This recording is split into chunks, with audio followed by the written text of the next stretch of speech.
नमस्कार सभी को। हम लोग बिहार बोर्ड के हिंदी का बुक पढ़ रहे हैं और हिंदी में 4 चैप्टर कर चुके हैं। कहाँ पर? काव्यखंड में। काव्यखंड में 4 चैप्टर कर चुके हैं और आपके सामने देखिए ये प्रस्तुत है 5वां अध्याय। अध्याय 5वां। नाम राइटर कौन है? सुमित्रा नंदन पंत। और क्या लिखे हैं देख लीजिए एक बार। भारत माता। भारत माता इनकी लेखनी है। तो आइए हम सबसे पहले सुमित्रा नंदन पंत जी का परिचय करेंगे और परिचय करने के बाद हम क्या करेंगे? कविता का अर्थ निकालेंगे, लाइन बाय लाइन, शब्द दर शब्द अर्थ निकालेंगे। आपके दिमाग में बस जाएगा, आप कंसंट्रेशन बनाएंगे। आधा घंटा का मुश्किल से वीडियो शूट होगा, आधा घंटा या 45 मिनट का। आप बने रहेंगे मेरे वीडियो के साथ में। और चलिए आइए वीडियो का मजा लीजिए। लिखा हुआ है सुमित्रा नंदन पंत, अध्याय 5। देखिए, सुमित्रा नंदन पंत का जन्म सन 1900 में कहाँ पर? अल्मोड़ा जिले के रमणीय स्थल कसौनी में हुआ था। रमणीय स्थल कसौनी में हुआ था। लिखा है कि जन्म के 6 घंटे बाद ही माता जी कौन है? सरस्वती देवी जी का क्या हो गया? देहांत हो गया। थोड़ा सा 1 मिनट।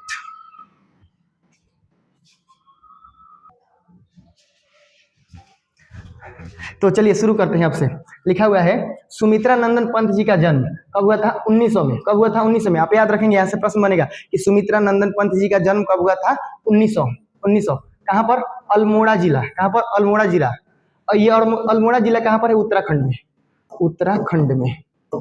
उत्तराखंड में अल्मोड़ा जिला कहाँ है भाई? तो उत्तराखंड में। देखिए लिखा हुआ है ना कि सुमित्रा नंदन पंत का जन्म 1900 में। याद रखेंगे 1900 अल्मोड़ा जिले के रमणीय स्थल, माने घूमने फिरने वाला स्थल, अच्छा स्थल होगा तभी तो नाम इसका पड़ा है रमणीय स्थल के कसौनी में हुआ था। कसौनी उनके कस्बा का नाम है, उनके गांव का नाम समझ लीजिए। तो कसौनी में उनका जन्म हुआ था। लिखा हुआ है, देखिए पूरा बात फिर से बता दूं।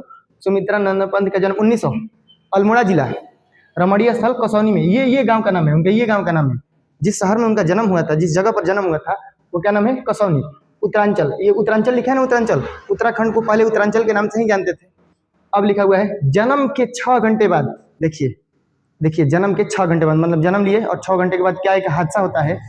इनकी माता जी, जिनका नाम है सरस्वती देवी, माता जी का नाम क्या है? सरस्वती देवी। याद रखेंगे, सरस्वती देवी सुमित्रा नंदन पंत जी के माता जी हैं। सरस्वती देवी का देहांत हो गया, मतलब इस दुनिया को छोड़ दी। इनकी माता जी जन्म के 6 घंटे बाद माता जी का साया छिन गया, माता जी का प्यार छिन गया 6 घंटे के बाद। लिखा हुआ है पिता गंगादत्त पंत। लिखा है ना कि पिता कौन है? गंगादत्त पंत कसौनी के टी एस्टेट में अकाउंटेंट थे। कहाँ पर? टी मतलब जानते हैं ना क्या होता है? टी मीन्स चाय होता है ना, चाय। तो कसौनी में जो टी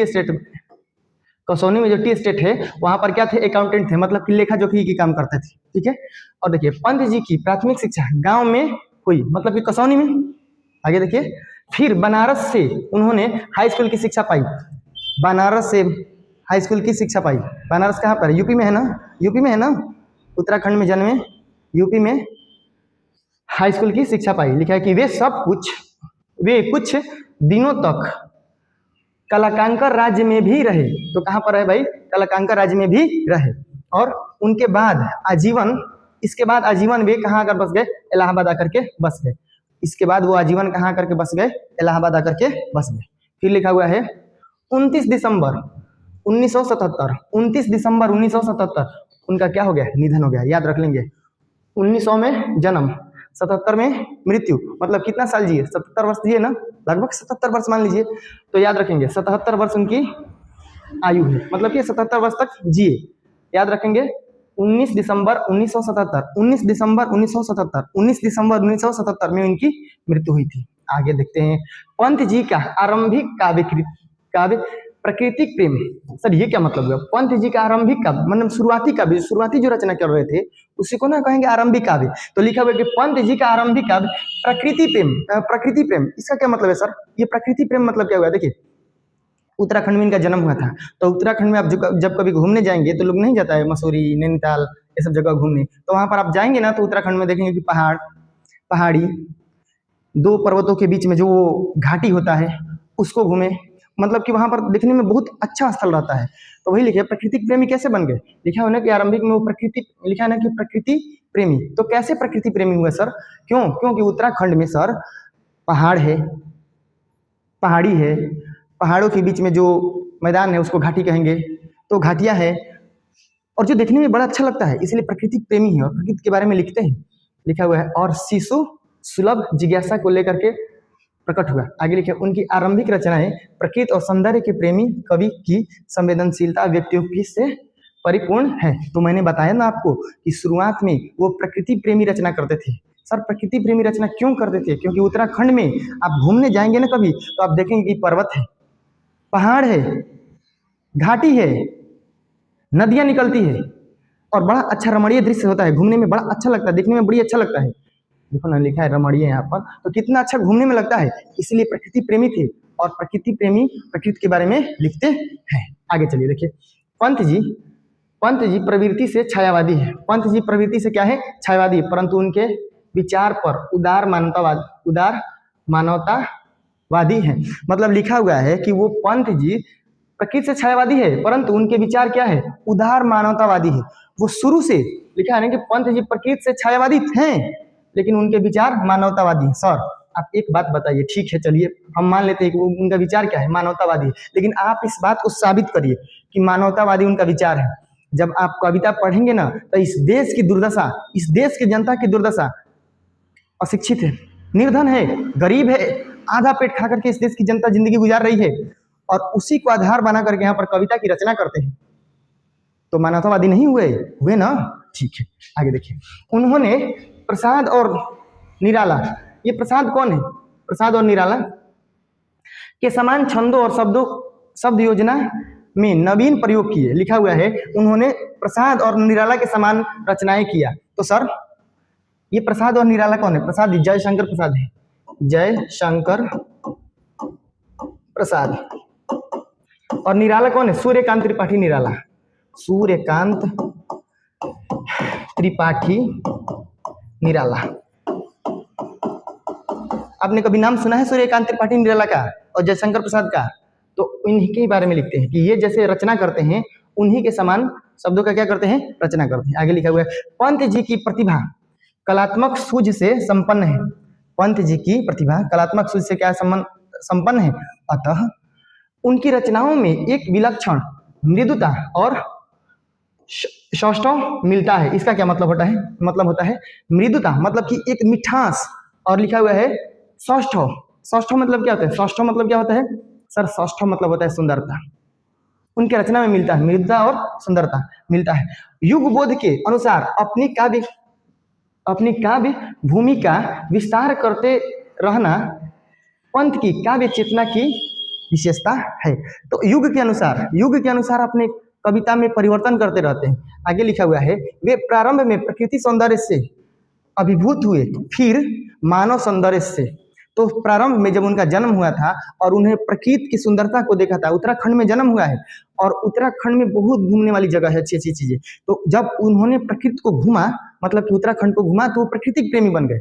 और धीरे धीरे जब मानव की दुर्दशा को देखे, इस देश में हो रहे अंग्रेजों द्वारा अत्याचार को उन्होंने अत्याचार को देखा, तो क्या हुआ? और धीरे धीरे वो मानव प्रेमी बन गए और मानव के संबंध में कविता की रचना करते हैं। जब आप पढ़ेंगे ना इसमें, तो मैं आपको बताऊंगा कि उसमें कहते हैं कि इस देश के 30 कोटि संतान हैं, कोई नग्न तन है, नंगा तन है, किसी के पास कपड़ा नहीं है, अशिक्षित है, शिक्षा नहीं है। अंग्रेजों ने इस देश की शिक्षा व्यवस्था को चौपट कर दिया। निर्धन है, किसी के पास धन नहीं है, और क्षुधित है। इसका मतलब क्या हुआ कि आधे पेट खा करके जिंदगी गुजार रहे हैं, भूखमरी है। तो मानवतावादी नहीं कहेंगे, आप उनको नहीं कहेंगे, मानव सौंदर्य से प्रेरित है। आगे लिखा हुआ है मानव सौंदर्य ने उन्हें समाजवाद की ओर आकृष्ट किया। जो समाज के बारे में सोचता हो, समाजवाद से वे अरविंद दर्शन की ओर आकृष्ट हुए, अरविंद दर्शन की ओर झुके। फिर लिखा हुआ है वे मानवतावादी कवि थे जो मानव इतिहास के नित्य विकास में विश्वास रखते थे। तो मानव इतिहास के नित्य विकास में क्या करते थे? विश्वास रखते थे। आगे लिखा हुआ है वे अतिवादी और संकीर्णता के घोर विरोधी। देखो लिखा है कि संकीर्णता और अतिवादिता। तो अतिवादिता और संकीर्णता के क्या थे? घोर विरोधी थे। ये दोनों निगेटिव वर्ड है, दोनों के दोनों निगेटिव वर्ड है, ठीक है ना। आगे लिखा हुआ है उनका अंतिम काव्य नाम क्या है? लोकायतन। अंतिम काव्य का नाम क्या है? लोकायतन, जो उनके परिपक्व चिंतन को समेट देता है। उनकी प्रमुख काव्य कृतियां हैं, बहुत महत्वपूर्ण, आपको यहां से याद रखना है। उच्छ्वास, बोलिए मेरे साथ, उच्छ्वास। बोलिए, पल्लव बोलिए, वीणा बोलिए, ग्रंथि बोलिए, गुंजन। ठीक है, तो उच्छ्वास, पल्लव, वीणा, ग्रंथि, गुंजन। उच्छ्वास, पल्लव, वीणा, ग्रंथि, गुंजन। उच्छ्वास, पल्लव, वीणा, ग्रंथि, गुंजन। लिखा है युगांत, युगवाणी, ग्राम्या, स्वर्णधुली, स्वर्ण किरण, युगपथ, चिदंबरा। तो मेरे साथ एक बार बोल लीजिए, युगांत, युगवाणी, ग्राम्या, स्वर्णधुली, स्वर्ण किरण, युगपथ, चिदंबरा आदि। ये चिदंबरा लिखा है ना, चिदंबरा, चिदंबरा अभी बताऊंगा इसके बारे में, एक लाइन नीचे लिखा होगा। लिखा होगा कि पंत जी ने नाटक, आलोचना, कहानी, उपन्यास आदि भी लिखा। तो पंत जी ने क्या क्या लिखा भाई? तो नाटक भी लिखा, आलोचना भी लिखा। आलोचना मतलब क्या होता है कि एक सकारात्मक बहस, सकारात्मक आलोचना करना। आलोचना मतलब क्या होता है कि एक जेन्युइन शिकायत करना जो आपके अंदर में है। देखो, शिकायत एक अलग बात है कि आपके अंदर में वो कमी नहीं है, फिर भी कोई कह रहा है तो उसको शिकायत कर लेंगे। लेकिन आपके अंदर में कोई कमी है, अगर कोई उसको दिखा रहा है तो इसको आलोचना कहते हैं। तो वही लिखा है कि आलोचना, कहानी, उपन्यास भी लिखा। देखो, बहुत महत्वपूर्ण पॉइंट पूछा गया प्रश्न, बहुत बहुत बहुत बहुत महत्वपूर्ण। चिदंबरा पर क्या लिखा है? चिदंबरा। तो चिदंबरा पर उन्हें भारतीय ज्ञानपीठ भी मिला। तो भारतीय ज्ञानपीठ पुरस्कार, उनको ज्ञानपीठ पुरस्कार किस रचना के लिए मिला? तो सर, ज्ञानपीठ पुरस्कार उनको चिदंबरा के लिए मिला। चिदंबरा के लिए क्या मिला उनको? ज्ञानपीठ पुरस्कार। ज्ञानपीठ पुरस्कार किसके लिए मिला? चिदंबरा के लिए। चिदंबरा के लिए क्या मिला? ज्ञानपीठ पुरस्कार। ज्ञानपीठ पुरस्कार किसके लिए मिला? तो चिदंबरा के लिए। आप याद रखेंगे। यहाँ चलिए, प्रकृत सौंदर्य की कविता के लिए विख्यात कवि की रचनाओं में यह कविता हिंदी की यथार्थवादी कविता के एक नए उन्मेष की तरह है। लिखा हुआ प्रख्यात छायावादी कवि सुमित्रा नंदन पंत की यह प्रसिद्ध कविता। देखिए, ये छायावादी कवि है, लिखा है ना कि प्रख्यात छायावादी कवि सुमित्रा नंदन पंत की यह प्रसिद्ध कविता। तो देखिए, यहाँ से प्रश्न बन सकता है कि ये किस काल के कवि है? तो कहेंगे कि छायावादी कवि है। ये कौन से कवि है भाई? तो कहेंगे कि छायावादी कवि है। लिखा है ना कि छायावादी कवि है। लिखा हुआ है उनकी कविता संग्रह का नाम क्या है? ग्राम्या। बहुत महत्वपूर्ण, बहुत महत्वपूर्ण, बहुत महत्वपूर्ण। ये ग्राम्या क्या है? उनकी कविता का संग्रह है। सर, ये कविता संग्रह क्या होता है? मान लेते हैं कि अपने जीवन काल में उन्होंने क्या एक ही कविता लिखा होगा? बिल्कुल नहीं, बहुत सारी कविताएं उन्होंने लिखी होगी। तो सारी कविताओं को जब एक किताब में समेट दिया गया, उनके सभी जितनी कविताएं सबको एक जगह समेट दिया गया, तो उसको कहते हैं कविता संग्रह। आप देख नहीं रहे हैं, यहाँ पर शब्द लिखा है कविताओं के संग्रह, मतलब कविता, सारी उनकी कविताओं को एक जगह पर लिख दिया गया, जिसका नाम क्या रखा गया? ग्राम्या। नाम क्या रखा गया? ग्राम्या। आगे लिखा हुआ है से संकलित है। आप जो यहाँ पर पढ़ने जा रहे हैं, आप यहाँ पर जो कविता पढ़ने जा रहे हैं, इनका यहाँ पर इनकी कविता है ना, ये कहाँ से संकलित है? तो कहेंगे कि सर ग्राम्या से संकलित है। कहाँ से संकलित है? तो ग्राम्या से। ग्राम्या से इस कविता को उठाया गया है। ग्राम्या पुस्तक से इस कविता को लिया गया है। याद रखेंगे आप, ग्राम्या से। और ग्राम्या क्या है सर? कविता संग्रह है। ग्राम्या क्या है? कविता संग्रह है। आप कमेंट में थोड़ा उत्तर दे दीजिए, तो थोड़ा सा 1-2 मिनट बीत गया ना मेरे बाद इस बात को बताए हुए। आप बताइए कि सुमित्रा नंदन पंत को किस काव्य के लिए, किसकी रचना के लिए ज्ञानपीठ पुरस्कार मिला? चलिए बताइए। मैं कमेंट देख रहा हूँ, मेरे सामने कमेंट दिख रहा है, बताइए। यह कविता आधुनिक हिंदी के उत्कृष्ट प्रगीतों में शामिल की जाती है। अतीत के गरिमा गान द्वारा अब तक, देखो ये महत्वपूर्ण नहीं है लेकिन फिर भी फटाफट पढ़ के बता देता हूँ। अतीत के गरिमा गान द्वारा अब भारत का ऐसा चित्र खींचा गया जो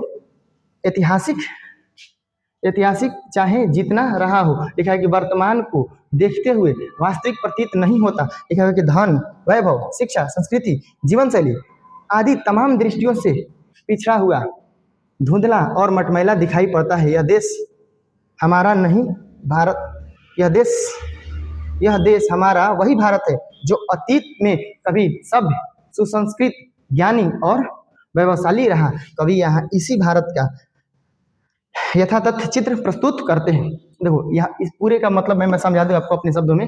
इस पूरे का मतलब जानते हैं क्या है? जैसे कि भारत को कहते हैं ना कि सोने की चिड़िया है। आप गाना सुने होंगे कि मेरे देश की धरती सोना उगले उगले हीरे मोती, मेरे देश की धरती। तो आपके देश की धरती, हमारे देश की धरती सोना उगलती है। और जब अंग्रेजों ने इस देश को गुलाम बना लिया, तो अंग्रेजों ने हमारे अर्थव्यवस्था का क्या किया? दोहन किया। यहाँ से किसानों का शोषण किया।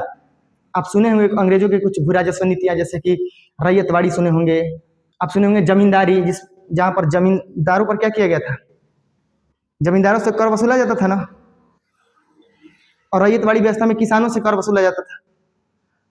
तो सर इस देश की अर्थव्यवस्था को अंग्रेजों ने क्या किया, दोहन किया। इस देश की अर्थव्यवस्था को छीन करके अंग्रेज अपने यहाँ लेकर के चले गए, इंग्लैंड लेकर के चले गए।